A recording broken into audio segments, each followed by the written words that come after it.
Hey guys, this is Daniel McSweeney. Welcome to today's show, and today I'm going to talk about trying to succeed on Facebook. And what I've learned through trying to succeed on Facebook is that it's not that hard to build groups of like-minded people. And what I did, that's what I'm after doing for the last 30 days. So today is actually day 31, but the last 30 days I grew my group from 0 to 1,000 people, and which is pretty amazing because a lot of people. It took me over 6 months to grow a group up to 81 followers, and now I have 1,000, just like that, in 30 days. So I could grow it more if I wanted to, and I could go sky high with it. I could go up to 2,500 people if I really, really wanted to. But you know what? It's actually not worth it. I'm not going to keep pushing like I was doing. I'm actually just trying to go organically now and try to get people on the group to actually start inviting their own friends and own people to the group, so we can all share what we know, share knowledge, and share our experiences, so we can become better entrepreneurs. So, how did I do this? How did I grow my group so big on Facebook in such a short space of time? Well, to be honest, I just made friends with people, and I asked these people to become friends with me, and then I invited them to my group, and that's pretty much it. It was so simple. But the thing about it is, what I did was I targeted the right like-minded people that I wanted on my group, because there's no point in getting people that don't have any interest in trying to succeed online or trying to become financially free, because that's what my group is called, Financial Freedom Forever. Most people have no interest in that kind of stuff anyway, so there's only a small percentage of us. So I figured out how to actually target the right people to invite to my group, and that's what I did. And all these people, they're all talking and they're all chatting and they're all helping each other now on the group, except for a few people who are just posting links, which I have on the rules, which if they read, they'd find out. Don't be posting links on my feed. Just they can post links in the comments as long as they help the comment, or they can post links in the promotions thread, which I have linked in the rules, which is pinned to the top of the page. So it's pretty simple, pretty organized, and that's the way I like it. I like it organized, so people can find where they're going and find out what they're doing. And that was an idea I got off Stephen B. Henry. I was actually going to go do daily days, daily Friday blogs, share days, and Thursday, terrible Thursdays, and all this kind of stuff. But I was talking to Stephen, and Stephen suggested, why didn't I do just random days, and just have a post where I can actually have everything in one place. So that's what I did. That's what I organized. So I came up with putting it into the rules myself. But there's a couple of other things that other people have suggested, which are pretty great ideas, which I'm going to imply as well. So that's what I was doing for the last 30 days. I grew my group, and so I'm nearly finished. I'm nearly finished my course, the one that I'm actually building. It's brilliant so far. It's around 3.5 hours long, and it's all about how to grow a group and how to actually keep people engaged. So I'm going to show people exactly how I got to 1,000 members in a month, and how to get 1,000 members who actually love your stuff and become your dedicated fans. And all you really need is, they say, 100 dedicated fans to buy off you, and that's all you need, they say.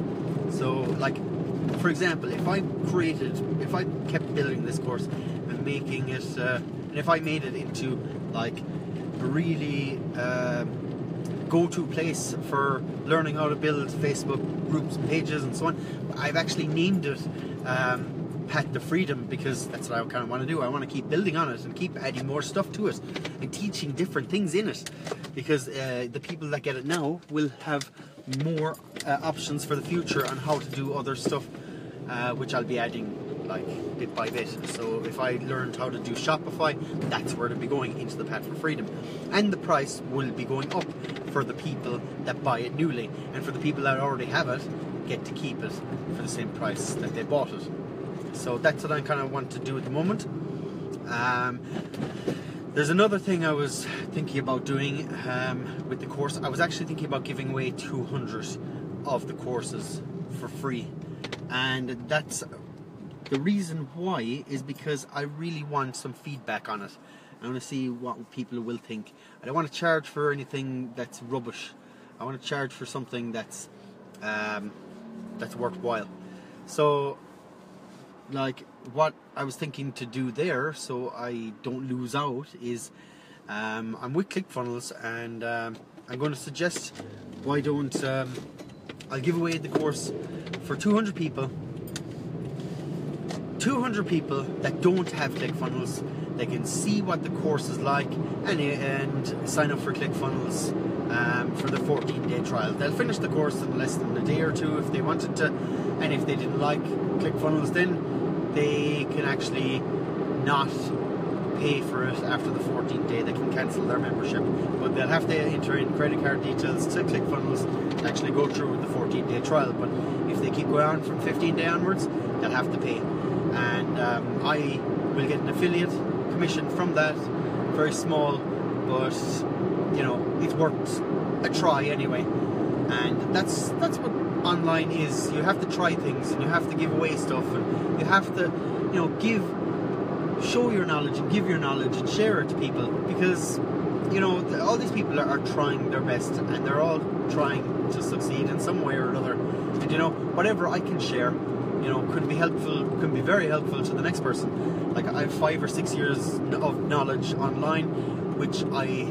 haven't really pushed my stuff too hard, but now I am. So like, first of all, I developed my app.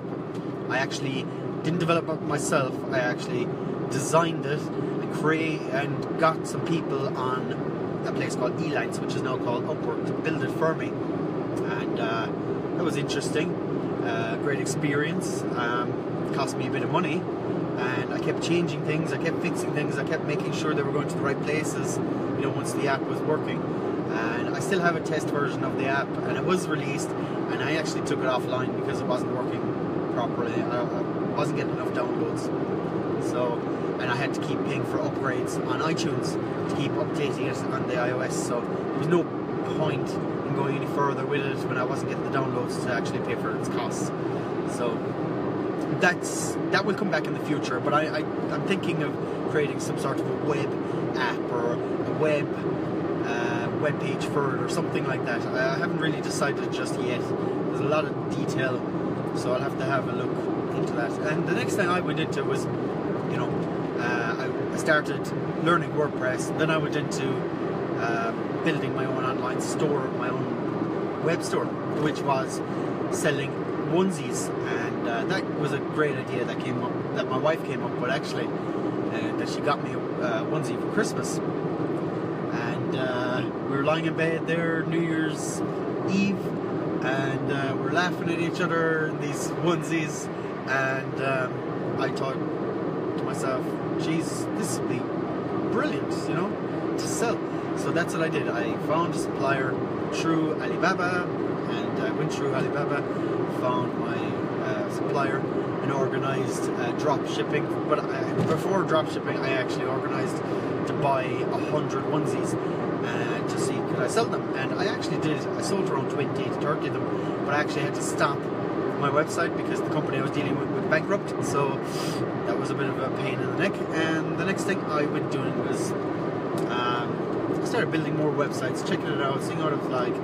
Then I went what did I do then? I went learning about domains, and I actually made a bit of money from domain names. Sold around a few thousand worth, not 1,000 straight away, but I sold bits and pieces So got one name for $14. 2 months later, I sold it for $330. Next domain I got the same day I sold it, and I made a $40 profit. Then another domain. I kept doing this kind of stuff. So that's what I did with domaining. But recently, I've always wanted to set up some sort of a funnel, but I couldn't really figure out what it was called. I was actually trying to make it on my WordPress, and if you could actually probably see that there now, but I'm actually changing things at the moment. But that's the way it was working. To sell I was actually giving away 2 ebooks, and I have some sort of a funnel with the ebooks, and not great with WordPress, I tell you. So found ClickFunnels, and ClickFunnels was absolutely amazing. I'm actually redeveloping the pages to actually give away my free ebooks, because ClickFunnels is so good. But I can actually give away an offer then after that, so I can actually make something from it, and that's why ClickFunnels is so good. So that's what I'm doing there. And then what am I doing now? Now I've built my course. I'm writing my ebook, my book, for how to start online, and creating my group, growing it with all these like-minded people. So that's what I'm at the moment, and hopefully now in the next few months I'll have better news with more successes. But so far so good, and it can only get better. And I want you guys to actually get out there and start thinking, what are you going to do? What do you want to do? And where are you going to start? Right? Cheerio. I'm out of here.